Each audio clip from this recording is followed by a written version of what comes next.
When it comes to cloth creation, there's plenty of information out there on how to do it in Maya. But in this video, I'll show you how I approached the process in Blender instead. I started in CLO, nothing too fancy here.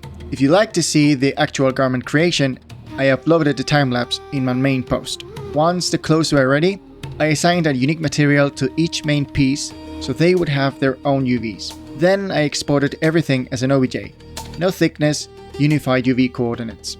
Inside Blender, I separated the mesh by loose parts and merged the ones I needed, for example, combining the shirt into a single object. Then it was time to prepare the geometry for sculpting. Blender makes this surprisingly straightforward. Let's take the scarf as an example. With a free add-on called Text Tools, I flattened the mesh using its UVs. The cool part is that this flattened state is stored as a morph target, so I can easily switch between the flat and the original version. You'll see why this matters in a second. On the flat version, I performed the retopology.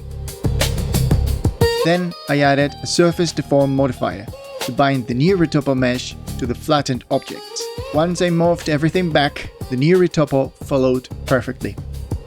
Since this is all modifier based, I could still add more resolution later with a subdivision surface modifier, rebind and be done.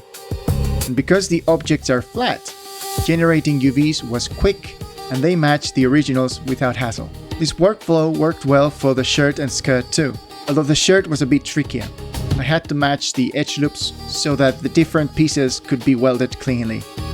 With that, I had solid retopology ready for sculpting in Zbrush.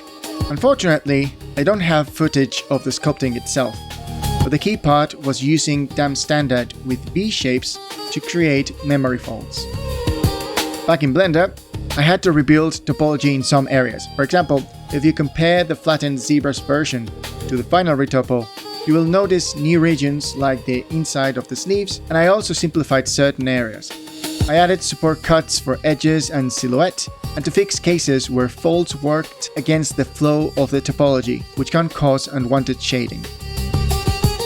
The scarf, though, was a different story. It had so much hidden geometry from the heavy folding that I decided to do a full manual retopology.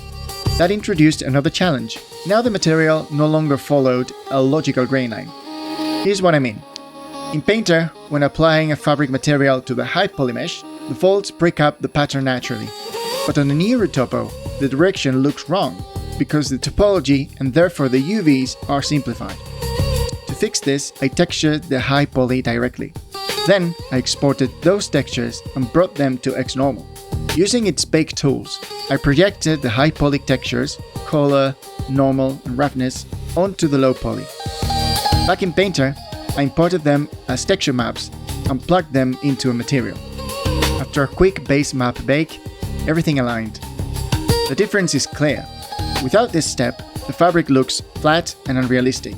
With it, you can see the complex breakup of a fabric that has been folded over and over, and the grain line follows a believable path. You might think this step isn't necessary, but remember, people once thought the same about adding skin pores to character textures.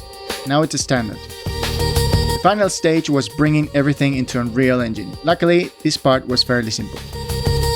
Here you can see the parameters of the cloth material instance I created. The most important ones are the micro detail and fuzzy shading. Inside the material, I set up the base color, occlusion, roughness, metallic, the detail normal map, and of course the fuzzy shading, along with a few global parameters. And that's it. Cloth may look simple, but sometimes it's actually harder to make simple elements feel convincing and interesting. Thanks for watching. I hope you learned something new that you can apply to your own projects.